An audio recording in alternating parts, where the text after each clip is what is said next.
दोस्तों, how are you all doing? I hope आप लोग सब बहुत अच्छे से होंगे। मेरा नाम है अंकिता लाल और जैसा कि आप लोग जानते हैं मैं आप लोग को पढ़ा रही हूँ एनसीईआरटी बायोलॉजी। तो सबसे पहला माइलस्टोन तो ये है कि गाइस हम लोग क्लास 9th में पहुँच गए हैं। मतलब कुछ महीने पहले ही स्टार्ट किया हमने और अब भी 9th में भी पहुँच गए। सो देख रहे हैं आप लोग, बस लगे रहना होता है। लाइफ भी ऐसी ही है। एक छोटी सी चीज़ से स्टार्ट करूँगी। आप पढ़ते रहो, अपने एग्ज़ाम्स देते रहो, प्री देते रहो, मेंस देते रहो, लगे रहो। आपको पता भी नहीं चलेगा कब आप एक अधिकारी बन गए हो। इसी तरह से लाइफ भी चलती है। तो जैसे हम 9th में पहुंच गए हैं, बहुत जल्दी 10th में भी पहुंच जाएंगे। हमारी एनसीईआरटी बायोलॉजी तो एकदम फिनिश पॉइंट पे आ जाएगी। आपका बेस बन जाएगा, आप एक भी क्वेश्चन गलत करके नहीं आओगे और बीपीएससी में झंडे गाड़ के आओगे, इतनी तो गारंटी है। क्योंकि एनसीईआरटी आपको पता ही है किस तरह से बाइबल बन चुका है इस एग्ज़ाम का। तो यही आपकी एक छोटी सी उपलब्धि कह सकते हैं। चलो, तो आज जो हम चैप्टर पढ़ने वाले हैं वो है फंडामेंटल यूनिट ऑफ लाइफ, जो कि क्या होता है? सेल। एक सेल से ही, जैसे मैंने प्रीवियस क्लासेस में भी आपको बताया है कि हम एक सेल से एक पूरा का पूरा ऑर्गेनिज्म बन जाता है, एक छोटे से सेल से। तो उसी की पूरी कहानी है। तो आज हम उस छोटे से सेल को ही पढ़ेंगे, क्योंकि अगर वो ना होता तो हम नहीं होते। जहाँ तक क्लास 9 की बात है, आप लोग को मैं एक बात बता दूँ, क्लास 8 तक ना आप नोटिस करोगे कि चीज़ें काफ़ी प्यार से और आराम आराम से चल रही होती हैं। जैसे आप क्लास 9 में एंटर करते हो ना, तो अचानक से लेवल अगर हम देखें ना, तो क्या होता है, अगर ये ग्राफ है तो 9th क्लास में आते आते ये ऐसे ऐसे जा रहा होता है, 9th क्लास में अचानक से शॉर्ट अप कर जाता है। यानी कि 9th क्लास में लेवल जो है वो बढ़ जाता है। ओके गाइस, लेवल जो है वो इंक्रीज हो जाता है क्लास 9th आते आते। और इस वजह से क्या होता है ना कि बहुत डिटेल इन डेप्थ में चीज़ें पढ़नी पड़ती हैं और थोड़ा लेवल हाई करके पढ़नी पड़ती हैं। बट चिंता करने की कोई बात नहीं है, मैं आप लोगों के साथ हूँ। इस चैप्टर को एकदम बढ़िया से पढ़ा दूंगी। और अगर प्रोबेबिलिटी मीटर देखें, यानी आने की संभावना देखें इस चैप्टर की, तो मैंने बनाया है आप लोगों के लिए प्रोबेबिलिटी मीटर। उस मीटर में ये बहुत ही हाई है। तो ये एक तरह की खुशखबरी भी है कि इस चैप्टर से क्वेश्चन आने की चांसेस बहुत ज़्यादा हैं। तो इस वजह से भी चैप्टर इंपॉर्टेंट हो जाता है। आप लोग एकदम ध्यान से सुने, ये लेक्चर थोड़ा सा लंबा होगा बट बहुत ही इंटरेस्टिंग होने वाला है। तो बहुत बातें कर ली मैंने गाइस, अभी ज़्यादा बोर नहीं करूँगी, सीधे स्टार्ट करते हैं। चलो, तो जो चैप्टर है आज हम लोग का, उसका नाम है the fundamental unit of life. ठीक है, फंडामेंटल यूनिट ऑफ लाइफ जो कि सेल है। तो अगर हम लोग सेल की बात करें तो एनसीईआरटी में दिया हुआ है रॉबर्ट हुक जी के बारे में, तो उनकी ही बात करते हैं। रॉबर्ट हुक नाम के एक साइंटिस्ट थे, ठीक है। उन्होंने एक खुद से मेक शिफ्ट अपने से एक ऑब्जर्वेशन माइक्रोस्कोप बनाया, ठीक है। और ये देखो, ये माइक्रोस्कोप ऐसा दिखता है। एनसीईआरटी की बात करें तो रॉबर्ट हुक जी ने अपने से माइक्रोस्कोप बनाया और लिया एक कॉर्क। क्या लिया? एक कॉर्क लिया। कॉर्क होता क्या है मैं ये भी बता देती हूँ आप लोगों को। देखो, कॉर्क क्या होता है? ये जो कॉर्क होता है, एक, अगर आप बार्क बार्क जानते हो, बार्क ऑफ ट्री क्या होता है? तना जानते हैं, स्टेम जानते हैं जी। तो जो पेड़ों का तना होता है वो क्या होता है? वो ब्राउन कलर का होता है, उसके ऊपर एक छाला होता है, ठीक है। उसको हम लोग बार्क बोलते हैं, ठीक है। पेड़ में जो छाला होता है उसके ऊपर उसको हम लोग बार्क बोलते हैं, ठीक है। उसको क्या किया उन्होंने? काटा, उसका एक पीस लिया, ठीक है। एक पीस लिया, उस पीस को ही क्या कह रहे हैं? स्लाइस लिया। एक छोटा सा स्लाइस कर दिया। मतलब आप जानते हो ना, आम को किस तरह से काटते हो, स्लाइस बन करते हो ना, कट, वही चीज़ है। और उसको कहते हैं कॉर्क, ठीक है। उसको क्या किया उन्होंने? अपने से एक माइक्रोस्कोप लिया और उस माइक्रोस्कोप के अंदर ऑब्जर्व किया, यानी कि अंदर डालकर देखा। ऐसा सा होता है माइक्रोस्कोप, ठीक है। ऑब्जर्व करके देखा तो उन्होंने देखा कि छोटी छोटी बॉक्सेस बनी हुई थी। चलो इसको मैं डिटेल में दिखाती हूँ। ये देखो, इस तरह का उनको कुछ ऑब्जर्वेशन दिखा। देख रहे हो किस तरह से छोटी छोटी बॉक्सेस बनी हुई हैं? इससे उनको पता चला कि कोई भी चीज़ जो होती है वो सेल से मिलकर बनी होती है। बस अंतर ये था ना कि ये जो कॉर्क सेल था, क्योंकि इसको काट के बनाया था तो ये डेड था, ठीक है। डेड सेल थी। सेल उन्होंने देखा बट डेड, मरा हुआ देखा उन्होंने, ठीक है, मरा हुआ था। लेकिन जो लाइव सेल है वो भी बाद में देखा गया, लाइव ऑर्गेनिज्म यानी कि जीवित जंतु को जब देखा गया माइक्रोस्कोप के अंदर तो देखा गया वो भी सेल से मिलके बना है। तो इससे ये पता चल गया कि वो सेल ही है, वो सेल ही वो फंडामेंटल यूनिट है जिससे एक ऑर्गेनिज्म मिलके बनता है, और ये इसका नाम है चैप्टर का। तो ये थी छोटी मोटी कहानी। ये है हमारे रॉबर्ट हुक जी, आप देख सकते हैं। और इन्होंने ये चीज़ 1665 में की थी, सोचो कितनी पुरानी बात है, राइट। चलो अभी देखो, जब उन्होंने कॉर्क देखा ना तो उन्होंने देखा वो बिल्कुल बिड़नी के छत्ते की तरह, हनी कोम की तरह दिख रहा था। दिख रही है आपको बिड़नी के छत्ते? देखा है आप लोगों ने बिड़नी का छत्ता? सबने देखा ही होगा लाइफ में। बिड़नी का नहीं, बिड़नी का चलो मधुमक्खी का छत्ता वैसे तो ये है हनी कोम, हनी बी का, लेकिन बिड़नी का छत्ता तो देखा होगा ना आप लोगों के घर में, येलो कलर का होता है, तो उसी के छत्ते की तरह था, ठीक है। हाँ, लेकिन यहाँ पे मधुमक्खी के छत्ते की तरह था। वो छोटे छोटे कंपार्टमेंट थे, ये देख लो छोटे छोटे कंपार्टमेंट, इन्हीं को सेल बोल दिया उन्होंने। चलो ये तो समझ गए, इसी को उन्होंने सेल बोल दिया। दूसरी चीज़ क्या थी, उन्होंने ये देखा कि हाँ उन्होंने ये देखा, इससे ये पता चल गया कि सेल उसका नाम रख दिया। अभी सेल क्यों रखा, इसके पीछे भी कहानी है। सेल इसीलिए नाम रखा क्योंकि जैसा कि यहाँ पे एनसीईआरटी में भी लिखा है कि लैटिन एक भाषा है जिसमें सेल का मतलब होता है अ लिटिल रूम, एक छोटा सा कमरा, ठीक है। लैटिन भाषा जो होती है, आपको एक चीज़ मैं बताती हूँ, देखो अगर मेरी क्लास में कुछ एक्स्ट्रा और कुछ नया नहीं बताया तो फिर क्या मज़ा आया। देखो सेल की अगर हम लोग बात करें, जो लैटिन लैंग्वेज है ना, लैटिन लैंग्वेज एक डेड लैंग्वेज है। ये पुराने ज़माने में बोला जाता था। लैटिन लैंग्वेज जो मैं आपको बता रही हूँ, लैटिन लैंग्वेज जो था ये एंशियंट रोम में बोला जाता था, ठीक है, एंशियंट रोम में। पर क्या हुआ ना, ये डेड हो गया। डेड लैंग्वेज का मतलब इसके बाद इसकी कोई ग्रोथ नहीं हुई, इसमें कुछ भी नहीं ऐड किया गया, कुछ भी नहीं किया गया। तो क्या हुआ, अगर कोई लैंग्वेज आगे बढ़ ही नहीं रहा है, वो डेड हो गया है, तो अगर उससे आप कोई मीनिंग उठाते हो तो वो फॉर लाइफ वही रहेगा, वो बदलेगा नहीं। इसी वजह से जितने भी लिविंग ऑर्गेनिज्म, स्पेशली बायोलॉजी के नामकरण होते हैं ना, वो लैटिन में किए जाते हैं, ठीक है, लैटिन वर्ड में किया जाता है, ताकि वो आपके उसी से मतलब उठ के आए और वो बदलाव ना आए, इसलिए वो डेड लैंग्वेज है। तो लैटिन के बारे में बता दूँ, डेड लैंग्वेज है ये, ओके। तो यहाँ पे भी मैं लिख देती हूँ, आपके नोट्स में आ जाएगा कि लैटिन में सेल का मतलब होता है अ लिटिल रूम, एक छोटा सा कमरा, ठीक है। और लैटिन जो है वो लैंग्वेज है, और लैटिन लैंग्वेज जो होती है वो एंशियंट रोम में बोली जाती थी, और ये एक डेड लैंग्वेज है। और डेड क्यों है ये भी आपको समझ में आ गया, और इसी वजह से ये नामकरण में यूज़ होता है, ज़्यादातर नामकरण किया जाता है बायोलॉजी में, इससे बायोलॉजी में। तो ये आप लोगों के लिए कुछ एक्स्ट्रा इन्फॉर्मेशन थी, ओके। चलो यहाँ तक बात कर ली हमने। तो इस तरह से हमने सेल का ओवरव्यू देख लिया।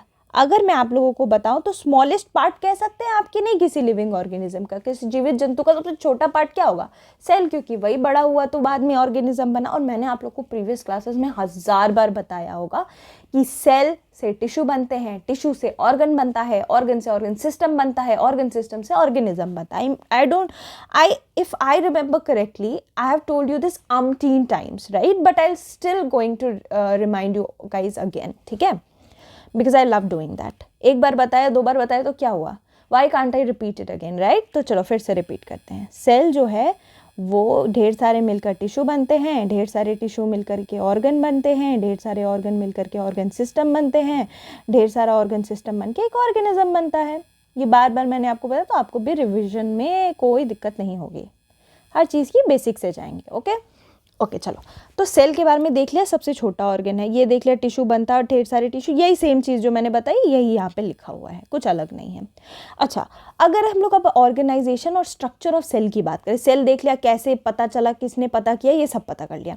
अब हम थोड़ा सेल में जाते हैं। देखो सेल 2 तरह के हो सकते हैं, ऑर्गेनिज्म जो है मतलब जीवित जंतु 2 तरह के हो सकते हैं, एक तो यूनिसेलुलर हो सकता है, एक मल्टी सेलुलर। यूनि का मतलब होता है एक, ठीक है, यूनि का मतलब हुआ एक सेल से मिलकर बना। मल्टी का मतलब हो गया बहुत, मैनी, बहुत मैनी। तो मतलब बहुत सारे सेल से मिलके बना है। तो आप सोच सकते हो कि सेल इतना कॉम्पिटेंट है, यानी कि सेल इतना एबल है, इतना खुद में सक्षम है एक सेल, कि वो एक सेल खुद पूरा पूरा जीवित जंतु रह सकता है। आप सोच सकते हो, यानी यूनिसेलुलर ऑर्गेनिज्म सर्वाइव करें, यानी सेल में कुछ तो ऐसी बात होगी कि वो अकेले ही खुद के दम पर एक पूरा जीवित जंतु है। इसीलिए कुछ यूनिसेलुलर ऑर्गेनिजम्स के नाम आपको याद रहने चाहिए। अमीबा वैसे हो गया, एक है क्लामाइडोमोनास, दूसरा है पारामीसियम, तीसरे बैक्टीरिया। ये सब का नाम आपने अपनी लाइफ में कभी ना कभी ज़रूर सुना होगा। तो ये सारे हो गए यूनिसेलुलर ऑर्गेनिज्म। और मल्टीसेलुलर ऑर्गेनिज्म कौन हो गए? हम ह्यूमंस, ये ऑक्टोपस हो गया, ये मछली हो गई। तो इससे यूनिसेलुलर ऑर्गेनिज्म, इससे हमें ये पता चल गया कि एक सिंगल सेल पूरा का पूरा एक जीवित जंतु बन सकता है, यानी कुछ तो बात है इसमें। तो आगे हम लोग देखेंगे ये क्या बात है कि अकेले में ये इतना काबिल है। ठीक है, अकेले इतना काबिल है ये। ठीक, ओके, चलो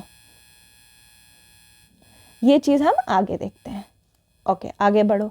अब यहाँ अगर हम लोग बात करेंगे तो ये मल्टीसेलुलर इसकी बात करी। अच्छा, कुछ सेल्स ऐसे भी होते हैं जो अपना शेप और साइज बदल सकते हैं। जैसे अमीबा जो ऑर्गेनिज्म है ना, ये रहा अमीबा जिसकी पिक्चर आप देख सकते हो, इसका शेप ना खुद ये बदल सकता है। कभी ऐसा सा हो जाएगा, चलो मैं आपको फोटो दिखाती हूँ, ये कभी ऐसा सा हो जाएगा, फिर आप देखोगे ऐसा सा हो जाएगा, फिर ऐसा सा हो जाएगा। मतलब ये अपना शेप भी चेंज कर सकते हैं। क्या सेल्स? तो सेल कितने यूनिक हुए, राइट। चलो, कुछ केसेस में सेल जो होते हैं वो अपना शेप नहीं बदलते हैं, वो मोर और लेस फिक्स होते हैं, यानी कि वो बदल नहीं सकते, जैसे आए हैं वैसे ही रहेंगे। जैसा एग्जांपल हुआ नर्व सेल। नर्व सेल हमारे ब्रेन में होता है, ठीक है। ये हमारे ब्रेन में एक टिपिकल शेप का होता है। मैं आगे नीचे पिक्चर में आपको दिखाऊंगी। टिपिकल इसका शेप होता है, ऐसा सा दिखता है। ये नीचे होती है, इससे ऐसे ऐसे प्रोजेक्शंस निकले होते हैं, यहाँ पे न्यूक्लियस होता है और ये ऐसा दिखता है, ठीक है। आगे भी आपको दिखाऊंगी बट यहाँ पे बना देती हूँ। ये हमारा नर्व सेल है, ठीक है।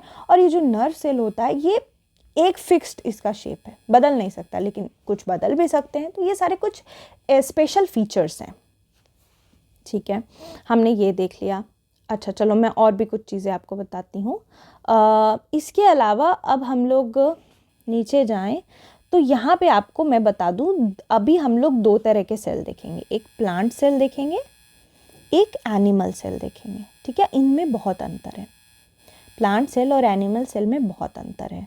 कुछ ऑर्गेनिली का अंतर है, बट वो मैं आपको बताऊंगी। उससे पहले मैं आपको पिक्चर दिखा दूं, सेल दिखता कैसा है, क्या सीन है। ये है आपका एक सेल, ठीक है। ध्यान से देखो, ये एक सेल है। फिगर किसका है? सेल का है। यहाँ पे अगर आप ध्यान से देखो तो एक सेल में आपको छोटे छोटे ये कुछ चीज़ें दिख रही हैं। जैसे ह्यूमन बॉडी से अगर मैं एग्जांपल बनाऊं, ह्यूमन बॉडी में क्या, एक सिर है, एक पैर है, बॉडी है, अंदर खूब सारे ऑर्गन हैं, यानी कुछ ऑर्गन हैं, कुछ हाथ पैर हैं, कुछ चीज़ें जिसे बनना है। वैसे ही सेल में भी कुछ ऑर्गेनिली होते हैं। यहाँ ऑर्गन नहीं होता, यहाँ ऑर्गेनिली होता है। और ये सारे आपस में मिलकर एक सेल को इतना काबिल बना देते हैं कि ये खुद में एक जीवित एग्जिस्टेंस हो पाए इसका, ताकि खुद में एग्जिस्ट कर पाए। तो यानी पूरा का पूरा एक मशीनरी चल रहा होता है इसके अंदर। मशीनरी में ये खुद से सांस भी ले रहे होते हैं। सांस एकदम लिटरल मत समझना प्लीज़ भाइयों बहनों। सांस ले रहे होते हैं, ये अपना फूड बना रहे होते हैं, ये अपने आप को मैनेज कर रहे होते हैं न्यूक्लियस के थ्रू। यानी कि पूरा का पूरा एक मशीनरी चल रहा होता है, ठीक है। अगर ये मशीनरी है तभी तो ये जीवित है। तो ये ऐसा सा सेल दिखता है, इसमें बहुत ऑर्गेनिली होते हैं। हम सब डिटेल में देखेंगे।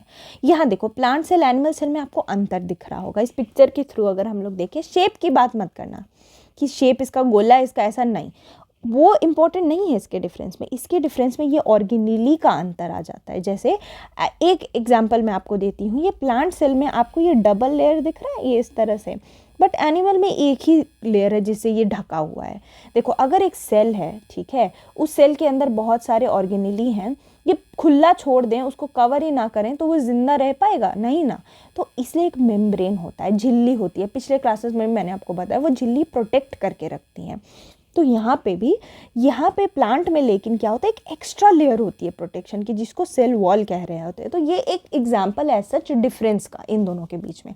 बट हम डिटेल में भी ये डिफरेंस देखेंगे, तो कोई घबराने की बात नहीं। चलो अब सेल को डिटेल में देखते हैं। सेल के बारे में अगर बात करी जाए तो शेल्स शेप और साइज़ में डिफ़र करते हैं, यानी उनका आकार और उनका लंबाई इसमें अंतर होता है। उसके अलावा नंबर में भी अंतर होता है, एक हो सकते हैं, एक से ज़्यादा सेल्स हो सकते हैं एक ऑर्गेनिज्म में, ठीक है, किसमें, एक जीवित जंतु में। तो हम यहाँ पे जीवित जंतु की बात कर रहे होते हैं। ओके, तो ये चीज़ तो हमने देख ली, आगे बढ़ते हैं। हाँ जी, एक चीज़ आपको बता दूँ, जो सबसे छोटा सा सेल है ना वो एक बैक्टीरिया है, बहुत छोटे साइज़ का, 0.1 से 0.5 माइक्रोमीटर। माइक्रोमीटर बहुत छोटा छोटा छोटा यूनिट होता है मीटर का। और सबसे लार्जेस्ट सेल होता है एक ऑस्ट्रिच कांडा, ये पिछले क्लासेस में भी हमने बात की है, ये आपको 170 मिलीमीटर का होता है। तो आप देख सकते हो कितना अंतर है साइज़ में, यानी ऊपर जो हमने बात की थी आकार और लंबाई में अंतर होता है, तो यहाँ पे वही है, साइज़ में अंतर है। ये चलो, ये कुछ कुछ सेल्स हैं जिसकी पिक्चर लेकर आई हूँ, देखो कितने अलग हैं एक दूसरे से ये सारे सेल, बट इन सब का अपना एक स्पेशल रोल है। ये सब का अपना अपना एक स्पेशल रोल है, इन सब को एक एक काम दिया गया, ये सब आपस में बहुत कॉम्पिटेंट, एक पूरा का पूरा मशीन जैसे काम कर रहा होता है ये, ठीक है। ये देखो, ये वाइट ब्लड सेल है, आरबीसी हमने पिछले क्लासेस में किया है, हमने बोन के बारे में बात करी है, नर्व सेल हम देखेंगे, इंटेस्टाइन के सेल देख लो, ओवम और स्पर्म, अभी रिप्रोडक्शन किया हमने, वो भी तो सेल थे, बात की थी ना हमने, सेक्स सेल्स थे। कौन से सेल्स थे ये सेक्स सेल्स थे, क्योंकि ये रिप्रोडक्शन में मदद कर रहे थे तो सेल ही ना आखिर। और जाइगोट भी एक सेल, जाइगोट भी एक सेल होता है जो बाद में ह्यूमन बनता है पूरा पूरा। अब सेल का स्ट्रक्चर देखते हैं, ठीक है। तो सेल की जब हम बात करते हैं तो सेल में 3 मेन पार्ट होते हैं। कितने मेन पार्ट होते हैं? 3। पहला सेल मेम्ब्रेन। सेल मेम्ब्रेन की बात जब हम करें तो अगर ये एक सेल है तो ये रहा सेल मेम्ब्रेन, ये इसको प्रोटेक्शन दे रहा है, ये कवर मान लो, ठीक है, कवर मान लो सेल मेम्ब्रेन, CM लिख रही हूँ, ओके। और जो साइटोप्लाज्म है इसके अंदर में जो भी चीज़ें होती हैं, लिक्विड मेनली कहते हैं उसको, लिक्विड पार्ट, जिसके अंदर जिसके अंदर एक न्यूक्लियस होता है, एक न्यूक्लियस है। न्यूक्लियस जैसे हमारा दिमाग होता है ना, हमें कौन चलाता है? हमारा दिमाग, ब्रेन सारी एक्टिविटी कंट्रोल करता है। सेल में न्यूक्लियस को आप हमारे ब्रेन से कंपेयर कर सकते हो, ठीक है। बीच में साइटोप्लाज्म होता है। साइटोप्लाज्म एक लिक्विड वाली जगह, मैट्रिक्स होती है, मैट्रिक्स इतना घबराने की जरूरत नहीं है, एक लिक्विडी पार्ट होता है जहाँ पे ये जो ऑर्गेनेली की बात कर रही थी वो रहते हैं, ठीक है। ऑर्गेनेली सस्पेंडेड होते हैं, यानी कि ऑर्गेनेली यहीं पे पड़े हुए होते हैं। तो ये एक मोटा मोटी सेल है, मान लो इसको, ठीक है। ये मैंने आपके लिए मोटा मोटी स्ट्रक्चर बनाया। अच्छा, जो इंटायर लिविंग सेल्स होते हैं ना, एक entire component of living cell, माने कि सबको मिला दो, सेल मेम्ब्रेन, साइटोप्लाज्म और न्यूक्लियस, तो वो क्या कहलाएगा? अब वो कहलाएगा प्रोटोप्लाज्म, ठीक है। अब वो कहलाएगा प्रोटोप्लाज्म, ये देखो। अब इसको हम लोग प्रोटोप्लाज्म कहने लगेंगे। इसके अंदर क्या होगा? अगर एग्जाम में आपको ये देखो, यही होता है एग्जाम का मटेरियल, प्रोटोप्लाज्म मतलब साइटोप्लाज्म प्लस न्यूक्लियस। सिंपल सी भाषा, एग्जाम में भी ऐसे अगर आपको दिख जाए तो घबराना नहीं है। और ये प्रोटोप्लाज्म क्या है? लिविंग सेल का कंपोनेंट, लिविंग सेल का component, entire living cell, basically पूरा का पूरा लिविंग सेल, उसको हम लोग क्या कह रहे हैं? प्रोटोप्लाज्म कह रहे हैं। और वो इससे मिलकर बना है साइटोप्लाज्म और न्यूक्लियस। तो ये हो गया आपका इंपॉर्टेंट, इसको मैं स्टार मार्क कर देती हूँ क्योंकि ये ऐसे ही एग्जाम में क्वेश्चन पूछते हैं। 9th क्लास मैंने आपको बार बार बताया, ये बहुत इंपॉर्टेंट है क्योंकि इससे एग्जाम में क्वेश्चन आने के चांसेस बहुत ज़्यादा हैं। और ये चैप्टर भी बहुत इंपॉर्टेंट है। 9th क्लास लेवल थोड़ा सा हाई है, बट फिकर नॉट, मैं हूँ ना, आप लोग बस सुनो।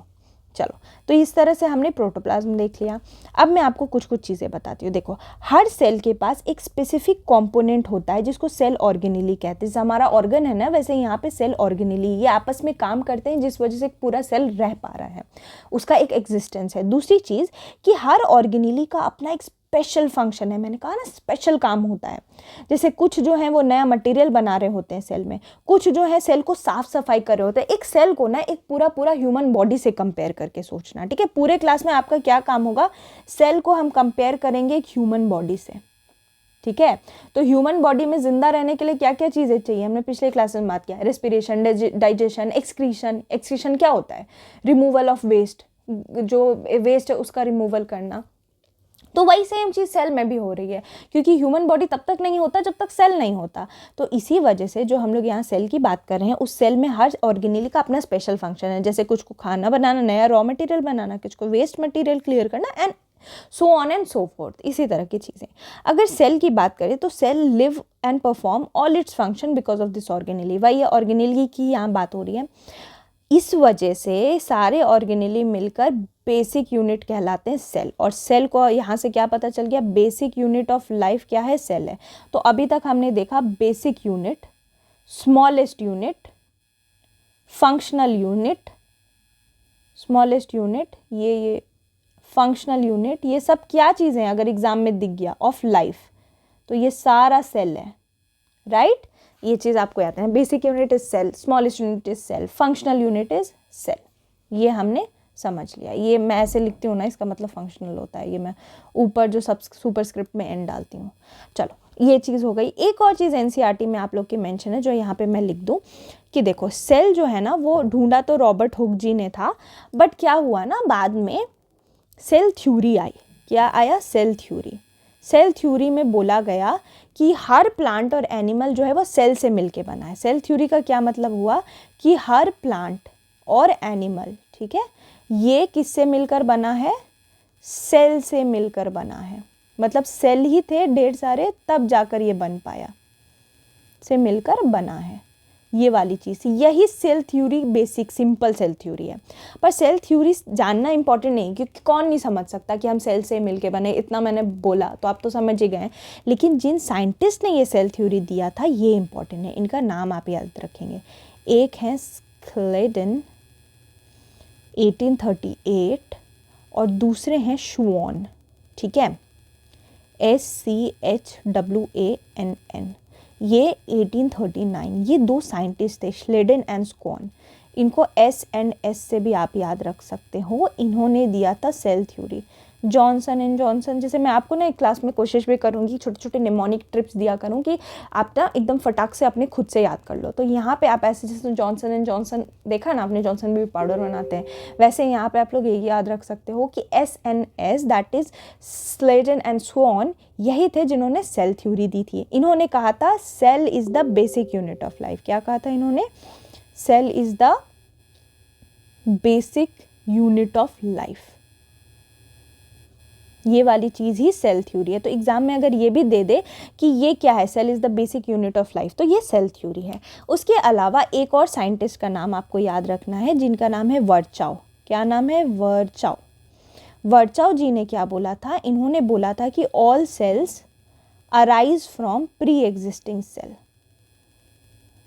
इसका मतलब सिंपल भाषा में अगर हम लोग कहें तो हर सेल जो है पहले के एक सेल से ही बना है। जैसे वो मुर्गी और अंडे वाली चीज़ सुनी आपने, अंडे से मुर्गी आया, मुर्गी से अंडा है, तो वैसा सा ही कुछ है यहाँ पे कि हर सेल जो है एक सेल से मिलकर ही बना है। हर सेल एक सेल से आया है, हर सेल एक सेल से आया है। यही सिंपल सी भाषा है।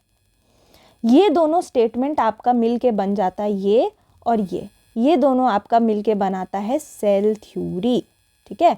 तो आपने याद रखना है स्लेडन एंड स्वॉन का नाम, और आपको याद रखना है वर्चाओ का नाम। ये दो साइंटिस्ट हैं, इनका नाम याद रखेंगे क्योंकि बीपीएससी साइंटिस्ट के नाम पूछता है बायोलॉजी में।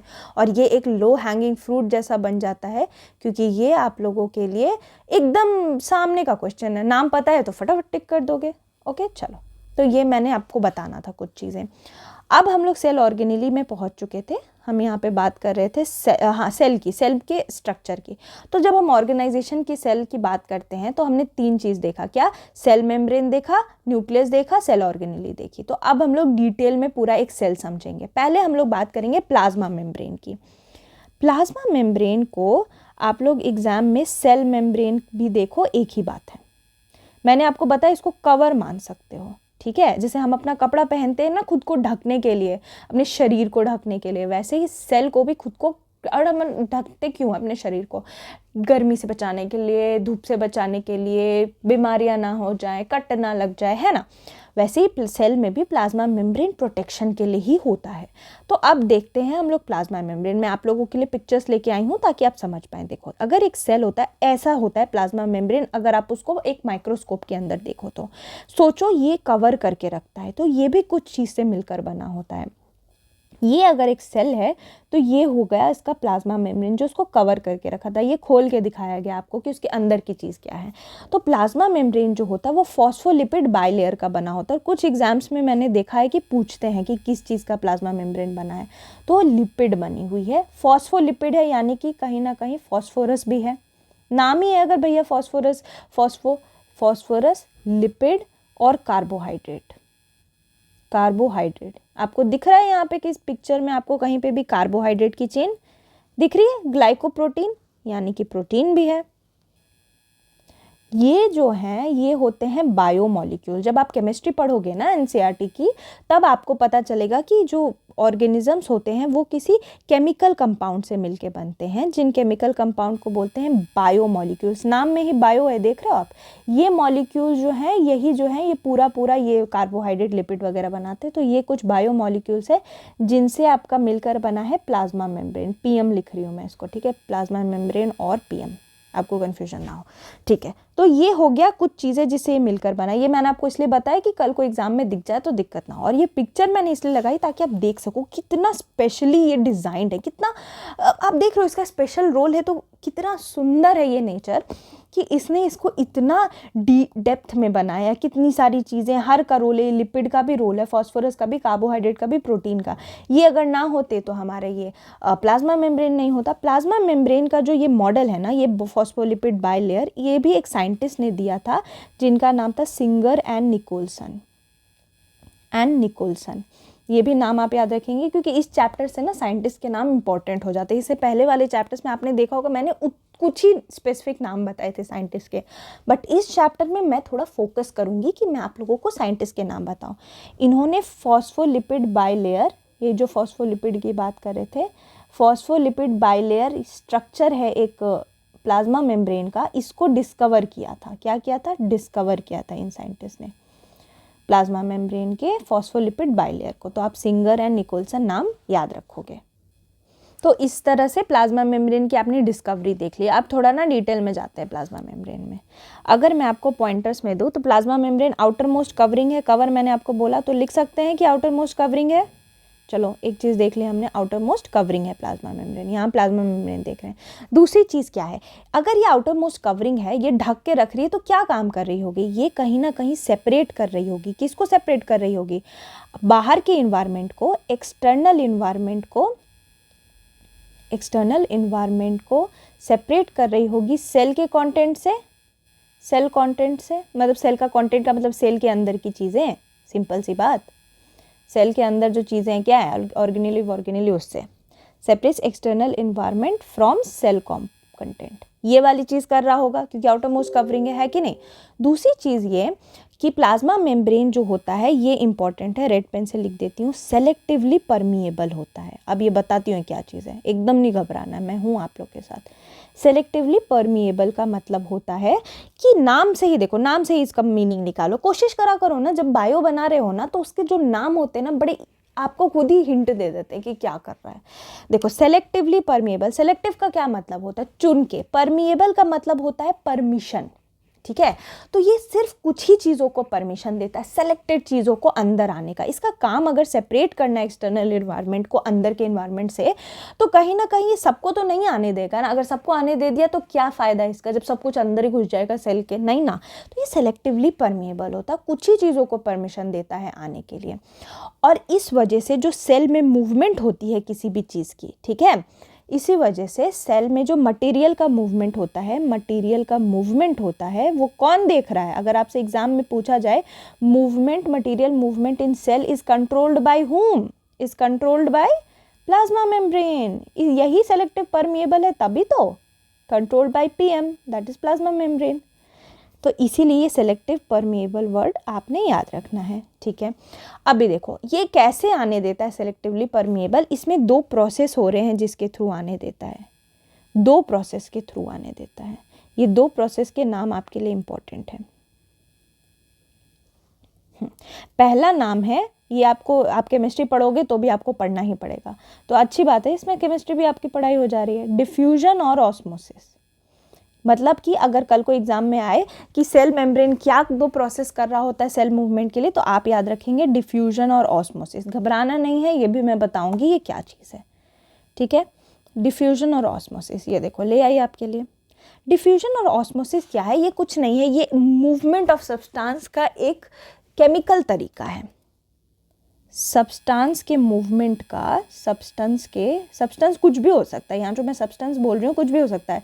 सब्सटेंस में ये कोई गैस हो सकती है, किसी तरह का कोई सॉलिड मटेरियल हो सकता है, कोई लिक्विड हो सकता है। ये सारी चीज़ों का मूवमेंट जो है ये प्लाज्मा मेम्ब्रेन करवा रहा है। तो ये सब्सटेंस मूवमेंट का तरीका है, ठीक है, तरीका है, ये केमिकल तरीका है, केमिस्ट्री इसमें लग रही है, और ये केमिकल तरीका ही है आपका डिफ्यूजन एंड ऑस्मोसिस, ठीक है। डिफ्यूजन और ऑस्मोसिस, और कौन करवा रहा है? पीएम करवा रहा है। चलो धीरे धीरे दोनों को देखते हैं। डिफ्यूजन क्या होता है और ऑस्मोसिस क्या होता है? डिफ्यूजन भी मूवमेंट है, इतना तो पता चल गया, बार बार नहीं बोलूँगी। क्या है? जब हाई कंसंट्रेशन से लो कंसंट्रेशन में कोई चीज़ जा रही हो। सिंपल भाषा में बात करें, दो कंटेनर है, ठीक है। कंसंट्रेशन का मतलब यहाँ पे आप मान लो number of molecules, number of molecules ये डॉट को मान लो, ठीक है। ज़्यादा डॉट है, ठीक है, इस खाली जगह में, यानी कि हाई कंसंट्रेशन है। क्या है? High concentration. यहाँ पे सिर्फ 2 3 4 है, यानी कि यहाँ पे लो कंसंट्रेशन है। कंसंट्रेशन माने मात्रा, कंसंट्रेशन माने मात्रा, ठीक है, मात्रा। तो जब हाई कंसंट्रेशन से लो कंसंट्रेशन में कोई चीज़ जाती है, कोई भी चीज़ का मूवमेंट होता है, तो हम इसको कहते हैं डिफ्यूजन। क्या बोलते हैं? Diffusion. High to low, high concentration to low concentration.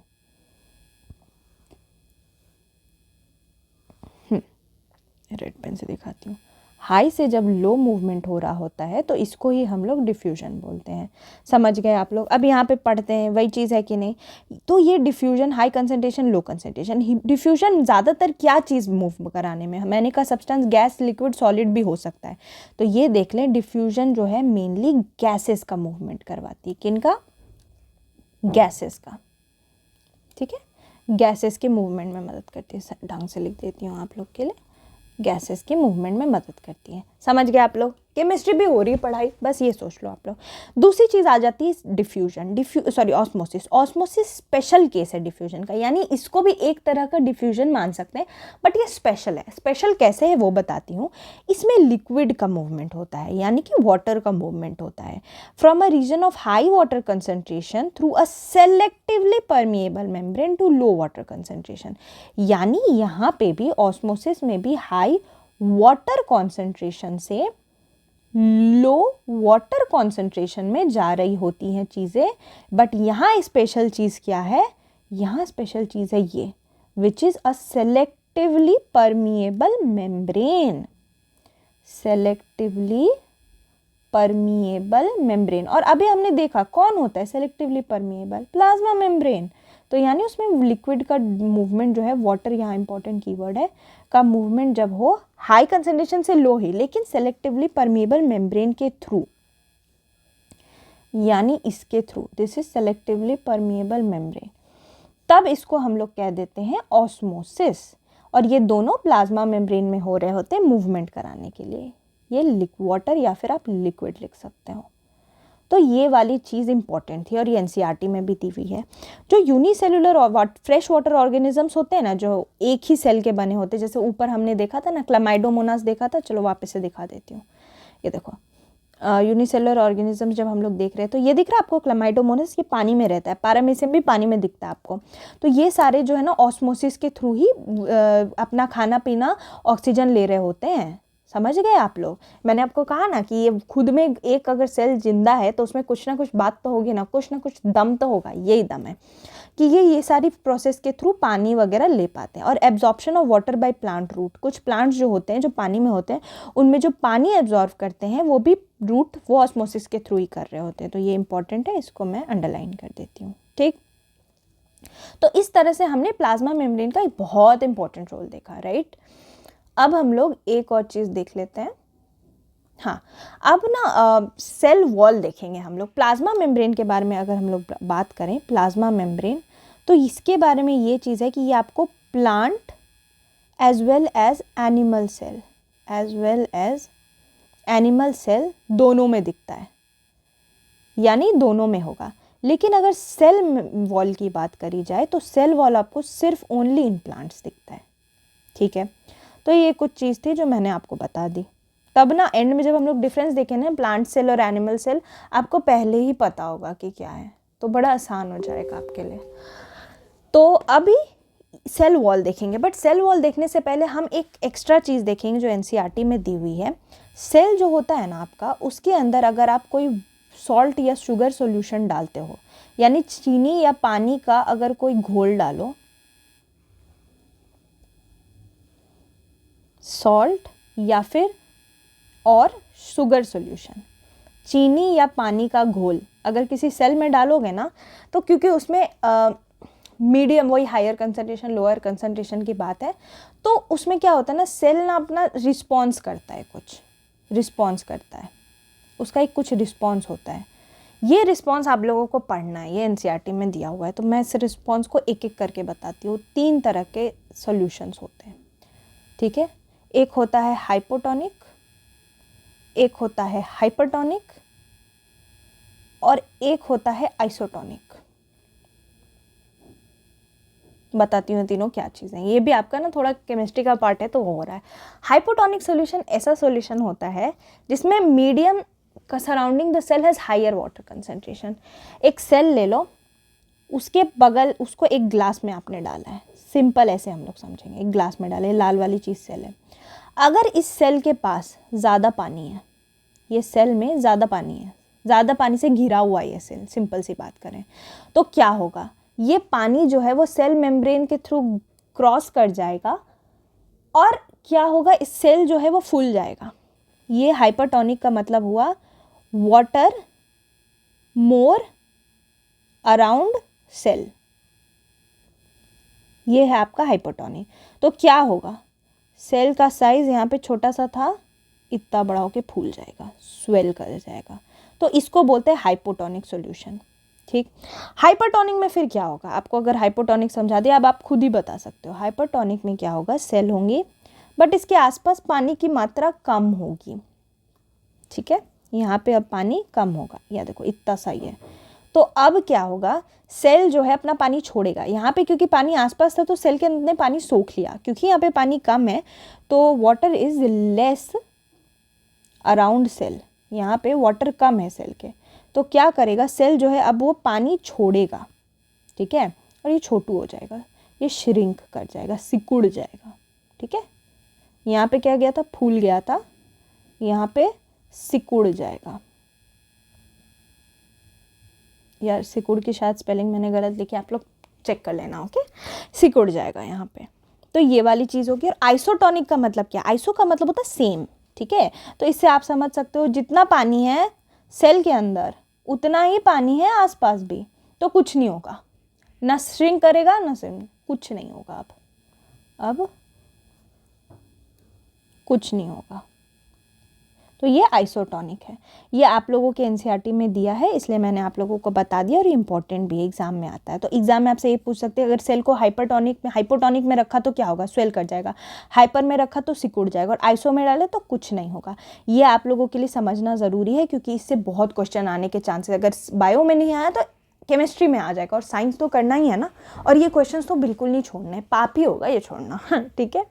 चलो अब हम लोग सेल वॉल में पहुंचते हैं। सेल वॉल मैंने आपको बताया सिर्फ प्लांट सेल में होता है। और क्यों होता है ये प्लांट सेल में, क्योंकि ये रिजिडिटी प्रोवाइड करता है प्लांट सेल को। रिजिडिटी मतलब कि स्ट्रॉन्ग रखता है, स्ट्रॉन्ग रखता है।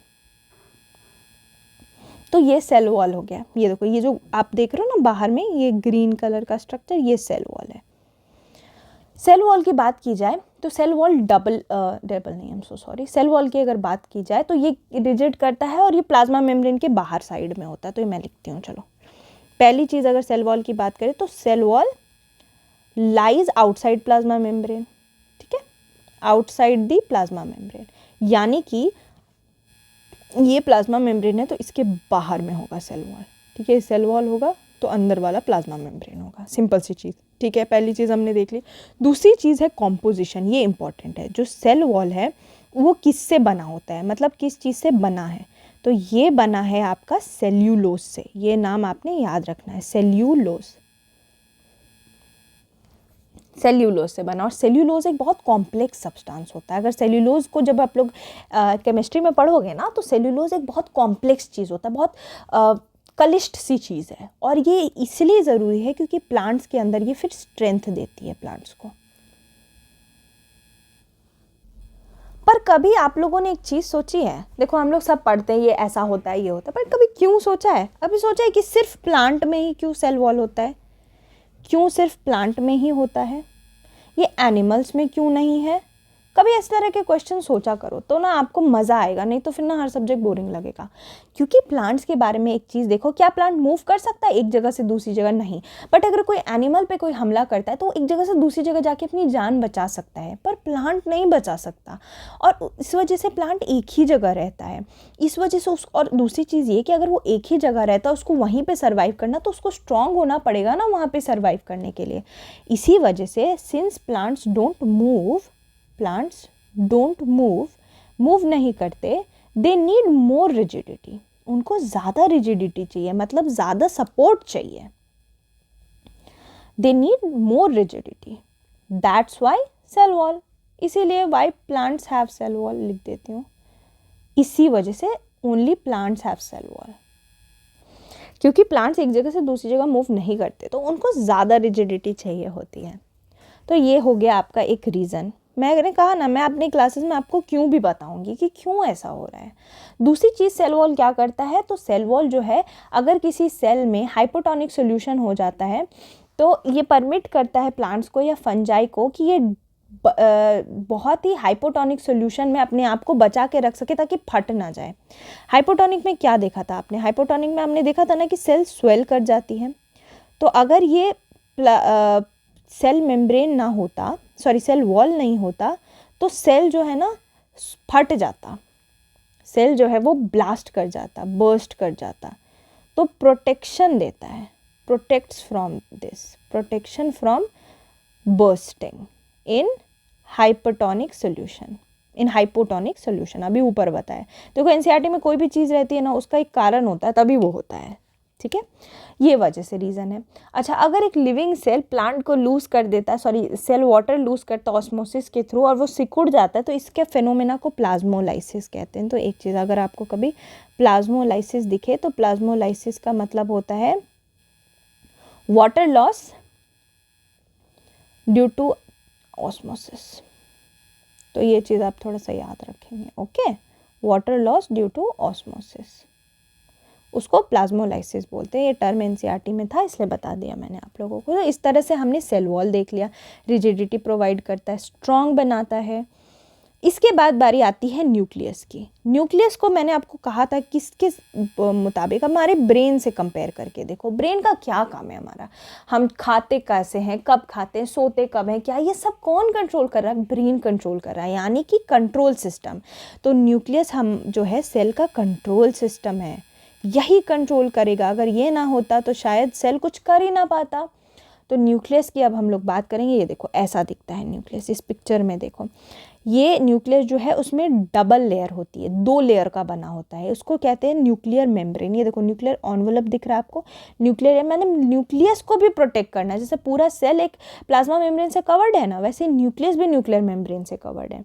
फिर अंदर न्यूक्लियोप्लाज्म होता है, जैसे सेल के अंदर साइटोप्लाज्म होता है। फिर जो सबसे इंपॉर्टेंट चीज़ है वो है राइबोसोम भी होती है न्यूक्लियस में, आप याद रखोगे। न्यूक्लियोलस होता है, न्यूक्लियर पोर होता है, सबसे इंपॉर्टेंट चीज़ है इसके अंदर ही होता है डीएनए, ठीक है। न्यूक्लिक एसिड होती है, क्या होता है? Nucleic acid. और न्यूक्लिक एसिड होता है डीएनए। ये न्यूक्लिक एसिड होती है इसके अंदर, जो होता है डीएनए। और मैंने आपको पिछले क्लासेस में बताया डीएनए के अंदर जीन्स होती हैं और जीन्स के अंदर कोड होता है, और वो कोड ही हम लोगों को वो कोड स्पेशल होता है कि रिप्रोडक्शन कराना है, कि खाना बनाना है, कि क्या करना है। तो वो सारी चीज़ें जीन देखता है, ओके। कि कोई जीन हाइट के लिए हो सकता है, कोई जीन वेट के लिए हो सकता है। तो वो सारे कोडिंग होती हैं किसके अंदर? डीएनए के अंदर। DNA is nucleic acid. Nucleic acid किसके अंदर? न्यूक्लियस के अंदर। नाम से ही देखो न्यूक्लिक एसिड, तो न्यूक्लियस के अंदर तो होगा ही। तो इस तरह से न्यूक्लियस का महत्व आप देख सकते हो कितना इंपॉर्टेंट है ना। तो अब न्यूक्लियस के कुछ टॉप देख लेते हैं। न्यूक्लियस के बारे में क्या बताया आपको, डबल मेम्ब्रेन है, 2 बार कवर्ड है, यानी सोचो ये इतना इंपॉर्टेंट है कि इसको 2 बार कवर होना पड़ रहा है। डबल मेम्ब्रेन, ठीक है, डबल लेयर्ड कह सकते हैं, डबल लेयर्ड मेम्ब्रेन है, 2 लेयर में है। न्यूक्लियर मेम्ब्रेन होता है इसमें, वो उसकी बात करें, न्यूक्लियर मेम्ब्रेन ऊपर बता चुकी हूँ। अच्छा, दूसरी चीज़, ये जो न्यूक्लियर मेम्ब्रेन है, एनएम लिख रहे हैं उसको, इसमें क्या होता है, पोर्स होते हैं, पोर यानी कि छेदें होती हैं। ये पोर क्या करता है, ये अलाउ करता है ट्रांसफ़र ऑफ मटेरियल,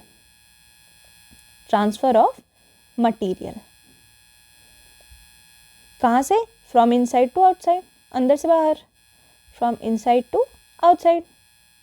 चलो ये देख लिया हमने। अभी मैं दिखा पे देती हूँ आप लोगों को, ये देखो यही पोर्स की बात हो रही है, दिख रहा है आपको, ये छोटे छोटे छेद दिख रहे हैं, यही छेद मदद करते हैं। तो हर चीज़ की पिक्चर इसलिए मैंने लगाई है ताकि क्लियर हो जाए आप लोगों को। न्यूक्लियर मेम्ब्रेन देख लिया। अब दूसरी चीज़ है, न्यूक्लियस एक बहुत इंपॉर्टेंट रोल करता है सेल्यूलर रिप्रोडक्शन, सेल में भी रिप्रोडक्शन हो रहा है, सेल रिप्रोड्यूस करता है, यानी एक के बाद दूसरा बनता है। रिप्रोड्यूस ना करे, नंबर ना बढ़े तो टिश्यू बन पाएगा कभी नहीं ना। तो सेल रिप्रोडक्शन के में जो है न्यूक्लियस का सेंट्रल रोल है, क्योंकि इसके अंदर ही डीएनए वगैरह होते हैं, डीएनए को रोल प्रोवाइड किया होता है, तो सेंट्रल रोल होता है न्यूक्लियस का, ये देख लिया। दूसरी चीज़, केमिकल एक्टिविटीज़ जो होती हैं वो यही करवाता है सेल में, कौन, न्यूक्लियस करवाता है। फिर जो न्यूक्लिक एसिड होता है उसको न्यूक्लियोइड बोलते हैं। न्यूक्लियोइड जो होता है वो क्या होता है, न्यूक्लिक एसिड, ये आप लोग देखेंगे उसमें न्यूक्लियोइड में न्यूक्लिक एसिड होता है। न्यूक्लियोइड ये दिख रहा है ना आपको, न्यूक्लियोलस न्यूक्लियोइड यहीं पे होता है। उसके अलावा क्रोमोसोम्स होते हैं न्यूक्लियस में, डीएनए क्रोमोसोम मैंने आपको पहले भी क्लास में बताया है। न्यूक्लियस कंटेन्स क्रोमोसोम, याद है पिछले क्लास में जब हम रिप्रोडक्शन कर रहे थे क्लास 8 में, तो हमने देखा था कि क्रोमोसोम सेक्स डिटर्मिनेशन वगैरह में मदद कर रहे थे। तो न्यूक्लियस में कंटेन्स क्रोमोसोम, न्यूक्लियस के अंदर क्रोमोसोम्स होते हैं और क्रोमोसोम डीएनए का ही पार्ट होता है। सिंपल भाषा में बात करें तो क्रोमोसोम का मतलब हो गया डीएनए प्लस प्रोटीन, डीएनए और प्रोटीन आपस में मिल करके बनाता है क्रोमोसोम।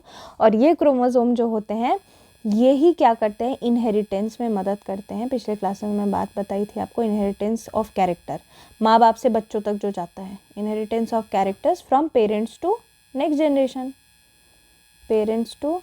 जनरेशन, ओके, ये इंपॉर्टेंट चीज़ थी, जेन इज जेनरेशन। ओके, तो ये आपने समझ लिया। क्रोमोसोम किसके अंदर हुआ, न्यूक्लियस के अंदर हुआ। दूसरी चीज़, क्रोमोसोम मैंने आपको बता दिया डीएनए प्लस प्रोटीन है, ये भी इंपॉर्टेंट है, एग्जाम का क्वेश्चन बन सकता है। डीएनए में वही इंफॉर्मेशन होती है, कोडिंग होती है, बताया हुआ था मैंने आप लोगों को। अब हम लोग आगे बढ़ते हैं। देखो, अब जब न्यूक्लियस की बात करें और प्रोकैरियोटिक और यूकैरियोटिक सेल की बात नहीं की तो फिर तो न्यूक्लियस हुआ ही नहीं। अभी दिखाती हूँ मैं आपको ये होता क्या है। प्रोकैरियोटिक एंड यूकैरियोटिक सेल के टाइप हैं। प्रोकैरियन, जब भी कोई चीज़ में कैरियन लगा होता है तो karyon is a Latin word for nucleus, यानी जिस चीज़ में भी कैरियन लगा होगा वो न्यूक्लियस से रिलेटेड होगा। एक होता है प्रो, एक होता है यू। प्रोकैरियोट ऐसे एनिमल्स होते हैं, ऐसे सेल्स वाले एनिमल होते हैं जिनके अंदर न्यूक्लियर मेम्ब्रेन नहीं है, मतलब वो ढका हुआ नहीं है किसी भी मेम्ब्रेन से। और यूकैरियोटिक वैसे होते हैं जो ढका हुआ है। तो एक बात बताओ आप लोग, कोई चीज़ ढका है, कवर्ड है, अच्छे से काम कर रहा है, वो एडवांस होगा या फिर जो नहीं ढका हुआ वो एडवांस होगा? ऑब्वियस सी बात है, जो ढका हुआ है। यानी कि ये ज़्यादा एडवांस जो भी सेल हुआ है ना, जैसे हम लोग एडवांस हैं, तो वो सारे यूकैरियोट हो गए। और प्रोकैरियोटिक हो गए प्रिमिटिव, जिनमें भाई ढंग से ढकाव भी नहीं है। आप सोचो तो क्या एग्जाम्पल हो सकता है प्रोकैरियोट का? बैक्टीरिया वगैरह नहीं है, बहुत छोटे ऑर्गेनिजम्स हैं, ये यूनिसेलर वगैरह, ये सारे प्रोकैरियोट्स होते हैं। साइज़ बहुत छोटा होता है इनका, यूकैरियोटिक का साइज़ बड़ा होता है। न्यूक्लियर मेम्ब्रेन से ही पता चलता है कौन प्रोकैरियोटिक है या यूकैरियोटिक है। यानी जिसमें न्यूक्लियर मेम्ब्रेन होगा नहीं होगा वो प्रो है, जिसमें होगा वो यू है। यू का मतलब होता है ट्रू, तो यू कैरियन का मतलब हो गया, क्या हुआ इसका मतलब, ट्रू कैरियन, माना ट्रू न्यूक्लियस है इसमें, ट्रू न्यूक्लियस। और ये ट्रू न्यूक्लियस से मतलब होता है न्यूक्लियर मेम्ब्रेन। जो प्रोकैरियोटिक सेल्स होते हैं उसमें सिंगल क्रोमोसोम होता है, जबकि यूकैरियोटिक में बहुत सारे क्रोमोसोम होते हैं। जैसे हम ह्यूमंस जो है ना, हमारे 23 पेयर्स ऑफ क्रोमोसोम होते हैं। मेम्ब्रेन बाउंड सेल ऑर्गेनेली जो होती हैं, आप सोचो ये प्रिमिटिव है तो क्या इसके अंदर मेम्ब्रेन बाउंड सेल ऑर्गेनेली दिखेगा? नहीं ना, ये तो पुराना है भाई, ये तो बहुत काम का है ही नहीं। तो इसके अंदर कोई भी मेम्ब्रेन बाउंड सेल ऑर्गेनेली नहीं होती, जबकि यूकैरियोटिक्स में होती है। तो जैसे आपको ये मतलब समझ में आ गया ये क्या था, आप खुद ने आपने गेस कर लिया कि इसका क्या क्या फीचर हो सकता है। तो ये इंपॉर्टेंट है, एग्जाम के क्वेश्चंस भी आया हुआ है, तो आप लोग ये ध्यान रखेंगे इसको। I am so sorry. अब हम लोग पहुंच गए हैं सबसे important part of this chapter, that is cell organelle. अब हम लोग सेल ऑर्गेनेली देखेंगे, जो कहाँ पे होता है प्रेजेंट इन साइटोप्लाज्म। कहाँ पे प्रेजेंट होता है? In cytoplasm. और यही इनके स्पेशल रोल होते हैं जो हमने ऊपर देखा था, और हर का एक रोल होता है। ये रहे आपके पिक्चर जिसके अंदर अलग अलग सेल ऑर्गेनेली है, जैसे lysosome, centriole, microtubule, Golgi, smooth endoplasmic reticulum, nuclear membrane, ribosome, nucleolus, ये तो हमने देख लिया, माइटोकॉन्ड्रिया, रफ एंडोप्लाज्मिक रेटिकुलम, ये सब एक एक करके हम लोग देखेंगे, और सारे एनसीईआरटी में दिए हुए हैं। तो स्टार्ट करते हैं सबसे पहले एंडोप्लाज्मिक रेटिकुलम से। अभी ये सबसे इंपॉर्टेंट और थोड़ा सा बोरिंग पार्ट भी है, लेकिन मैं आप लोगों के लिए इसको इंटरेस्टिंग बनाने की कोशिश करूँगी। पहला सेल ऑर्गेनेली जो हम लोग देखेंगे वो है एंडोप्लाज्मिक रेटिकुलम। क्या है वो? Endoplasmic reticulum.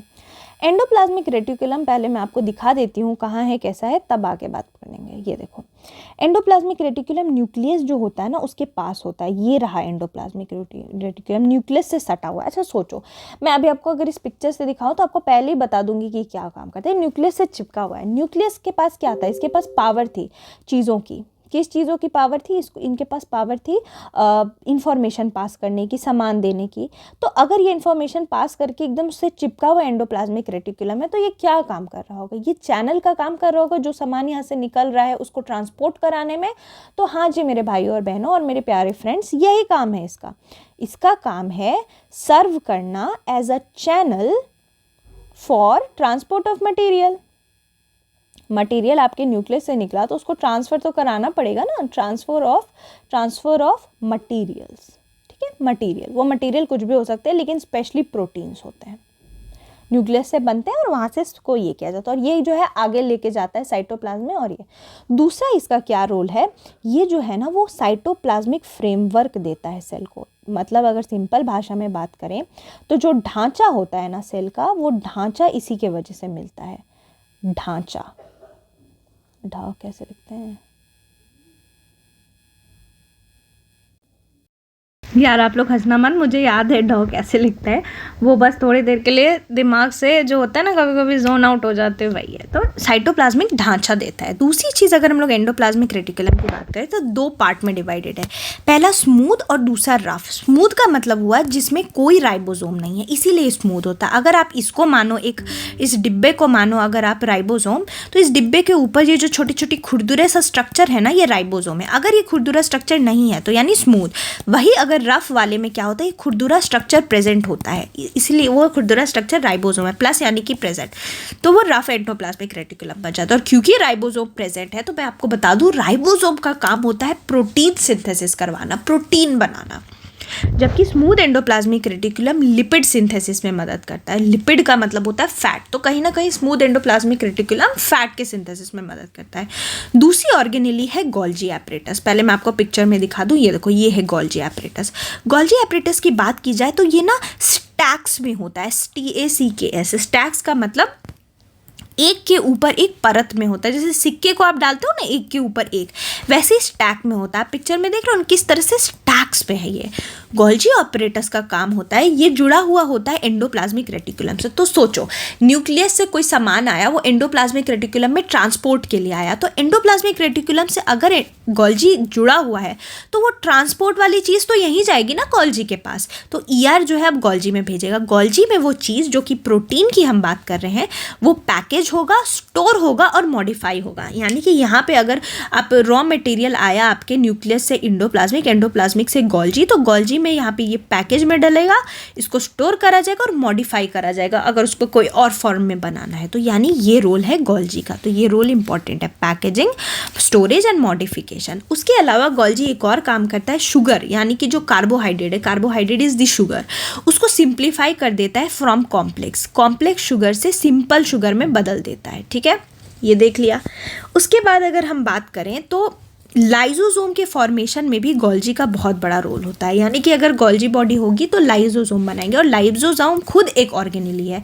तो अगर हमने लाइजोसोम की बात करी तो चलो अब लाइजोसोम देखते हैं।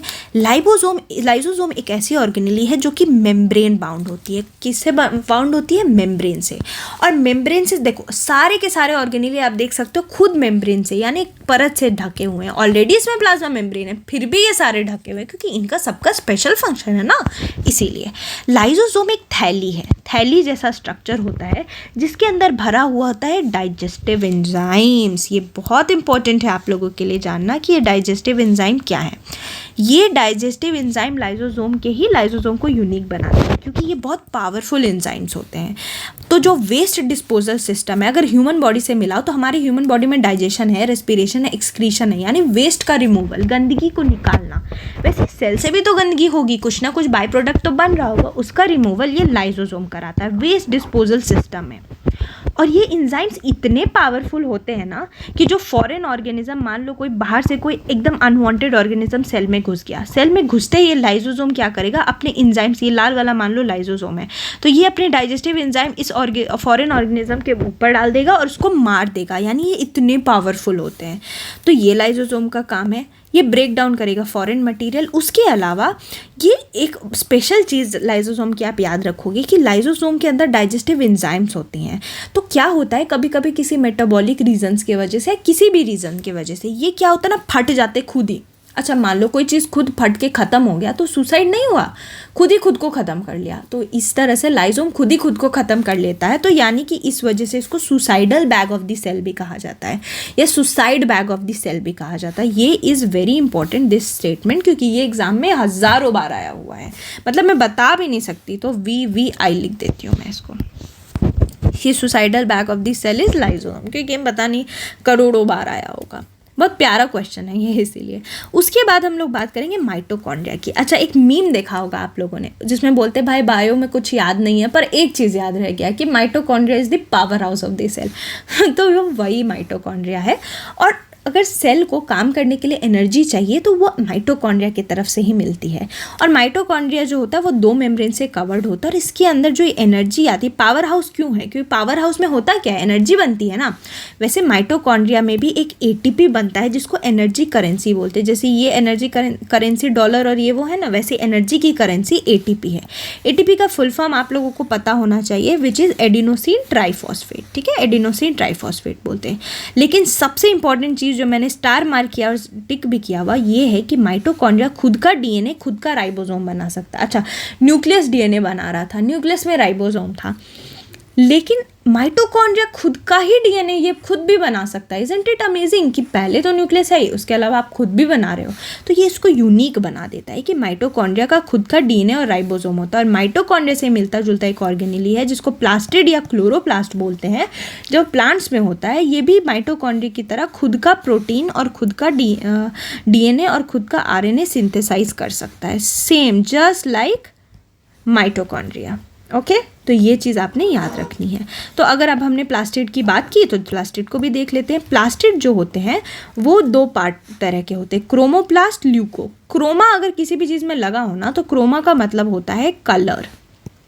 ठीक है, तो क्रोमोप्लास्ट यानी कि इसमें कलर होता है, जबकि ल्यूकोप्लास्ट यानी कि वाइट एंड कलरलेस।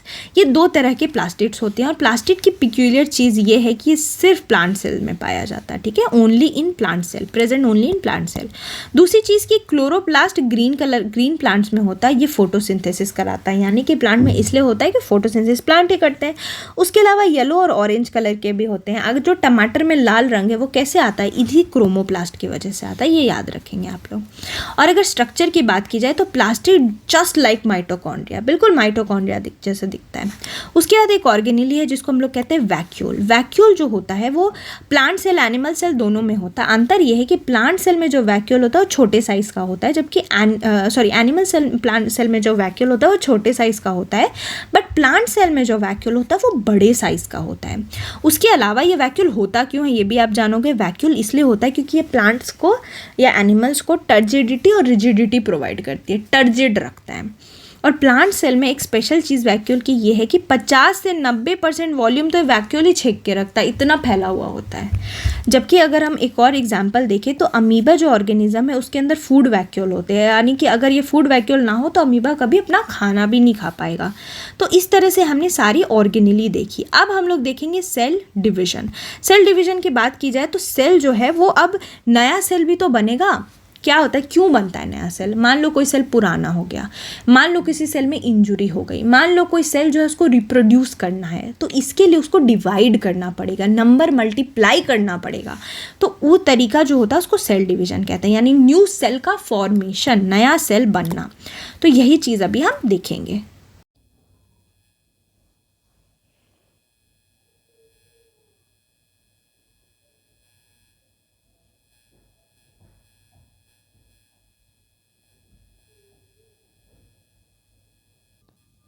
तो हमने सेल डिवीजन की बात की, हमने देखा कि ये जो सेल डिवीजन होता है वो new cell formation, mitosis, meiosis. Mitosis की बात की जाए तो ग्रोथ और रिपेयर जब होता है तब माइटोसिस होता है, जबकि मियोसिस ये जो रिप्रोडक्शन हो रहा होता है, गैमेट फर्टिलाइजेशन बन रहा होता है, तब मियोसिस होता है। माइटोसिस में अगर आप देखो तो क्या होता है, एक सेल 2 सेल में डिवाइड हो जाता है, जबकि मियोसिस में एक सेल 4 सेल में डिवाइड हो जाता है। तो यानी कि 2 डॉटर सेल बनी तो माइटोसिस, 4 डॉटर सेल बने तो मियोसिस। इतना आप लोगों को अभी इस स्टेज पे जानना है। दूसरा हम एक चीज़ देखें तो जब भी न्यू सेल बनता है ना तो उसमें आधा नंबर ऑफ क्रोमोसोम होता है अपने मदर सेल के। जैसे जो नंबर ऑफ क्रोमोसोम से स्टार्ट हुआ था, मान लो कि 2 क्रोमोसोम से स्टार्ट हुआ था, तो वो आधा हो जाएगा, हाफ क्रोमोसोम्स हो जाएंगी। ठीक है, ये वाली चीज़ हो गई, ये समझ गए आप लोग। तो इस तरह से सेल डिवीजन हमने देखना था, सेल डिवीजन इम्पॉर्टेंट था। ओके, मियोसिस माइटोसिस भी दिखा दी। अब थोड़ा प्लांट सेल और एनिमल सेल के बीच में डिफरेंस बता देती हूँ। प्लांट सेल एनिमल सेल के बीच में डिफरेंस ये है कि प्लांट सेल में अभी हमने पूरा देख लिया तो हम अच्छे से डिवाइड भी कर पाएंगे। सेल वॉल सिर्फ प्लांट सेल में होता है, वैक्यूल 50 से 90% प्लांट सेल में होता है, क्लोरोप्लास्ट सिर्फ प्लांट सेल में होता है, सेंट्रोजोम नहीं होता प्लांट सेल में, जबकि एनिमल्स में सेंट्रोजोम या सेंट्रियोल होता है। और ये जो मियोसिस की प्रोसेस बोल रही थी ना, उसमें ये सेंट्रियोल के ही मदद से हो पाता है, सेल डिवीजन सेंट्रियोल से ही हो पाता है एनिमल सेल में। दूसरी चीज़, प्लांट सेल में लाइजोजोम लैक करता है, जबकि एनिमल सेल में लाइजोजोम्स होते हैं। तो इस तरह से कुछ डिवीजन हमने प्लांट सेल और एनिमल सेल में देख लिया। उसके अलावा जो जीन की मैंने बात की थी, तो जीन क्या है? Gene is a unit of inheritance.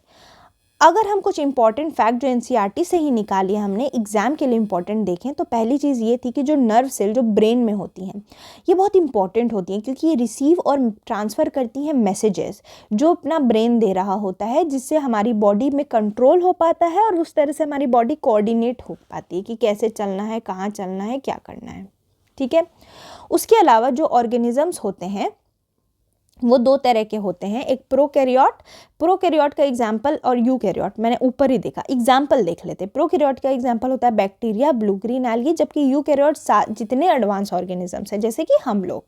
उसके अलावा जो अनियन सेल होता है, अगर आपको घर में खुद देखना है ना कि सेल कैसा होता है, तो प्याज का ऊपर से एक छिल्ली निकालो, उसको माइक्रोस्कोप के नीचे देखो, या फिर हमारे जो गाल होते हैं ना उसको हल्का सा स्क्रैप करो, वहाँ से आपके चीक सेल्स निकल जाएंगे टूथपिक से या कैसे भी, और उसको भी माइक्रोस्कोप पे डाल के देखो, स्कूल में कॉलेजेस में अवेलेबल होता है, तो आप सेल्स देख सकते हो। दूसरी चीज़ जो एनसीईआरटी में है कि एंटोन वैन ल्यूएनहॉक, अगर आपसे पूछे कि कौन सा ऐसा साइंटिस्ट था जिसने सबसे पहले सेल डिस्कवर किया था, तो आप रॉबर्ट हुक आंसर करोगे। लेकिन अगर आपसे पूछा किसने सबसे पहले लिविंग सेल डिस्कवर किया था, तो अब आपका आंसर हो जाएगा एंटोन वैन ल्यूएनहॉक। ठीक है। लिविंग सेल आते ही ल्यूवेनहॉक आंसर करके आओगे, और सिर्फ सेल की डिस्कवरी होगी तो आप रॉबर्ट हुक आंसर करके आओगे। और ये एग्जाम में क्वेश्चन आता है, क्योंकि ये कंफ्यूजिंग है, बच्चे गलती कर देंगे, तो आते हुए ऐसी गलती आपने नहीं करनी है। दूसरी चीज़, हमने प्रोटोप्लाज्म का बात किया था थोड़ी देर पहले कि साइटोप्लाज्म और न्यूक्लियस जो है मिलकर प्रोटोप्लाज्म बनाता है। ये प्रोटोप्लाज्म जिस साइंटिस्ट ने डिस्कवर किया था उनका नाम था पुरकिंजे, और ये नाम, ये चैप्टर इसलिए भी इंपॉर्टेंट, इसमें साइंटिस्ट के नाम बहुत इंपॉर्टेंट है। तो आप पुरकिंजे, P for पुरकिंजे, P for protoplasm याद रखेंगे, पी करके निमोनिक से आप याद रख सकते हो, ठीक है। आपने कैमिलो गोल्जी की बात देखी थी ना, कैमिलो गोल्जी जिन्होंने गोल्जी बॉडी ढूंढा था। उसके अलावा एक सैंटियागो रैमोनी काजाल हैं, ये भी एक साइंटिस्ट है। इन लोगों को 1906 में नोबेल प्राइज़ मिला था, क्योंकि इन्होंने नर्वस सिस्टम के स्ट्रक्चर पे काम किया था, ठीक है। उसके अलावा जो अगर हम लोग एंड करें इस क्लास की, तो जितने भी सेल होते हैं they are found to have same organelle. हर सेल में सेम ऑर्गेनेली होता है, चाहे वो कोई भी काम कर रहा हो, ठीक है। तो ऑर्गेनेली आपको वैसे ही दिखेंगे। उसके अलावा जो हमने स्मूथ एंडोप्लाज्मिक रेटिकुलम की बात की थी, जो मैंने आपको बताया था इसके ऊपर राइबोसोम नहीं होता है, इसका रोल क्या होता है, ये लिवर सेल में मिलता है। ये बहुत इंपॉर्टेंट है, ठीक है। लिवर सेल में आपको स्मूथ एंडोप्लाज्मिक रेटिकुलम देखने को मिलेगा, और इसका बहुत इंपॉर्टेंट रोल है। ये डिटॉक्सिफाई करवाता है पॉइजन और ड्रग्स, यानी अगर बॉडी में गलती से पॉइजन आ गया या ड्रग्स ले लिया, तो अगर स्मूथ एंडोप्लाज्मिक रेटिकुलम नहीं होता तो वो उसको रिमूव नहीं करवा पाएगा, डिटॉक्सिफाई नहीं कर पाएगा, क्योंकि टॉक्सिक चीज़ें हैं ना। तो ये इंपॉर्टेंट है, इसको मैंने इसलिए स्टार मार्क किया है।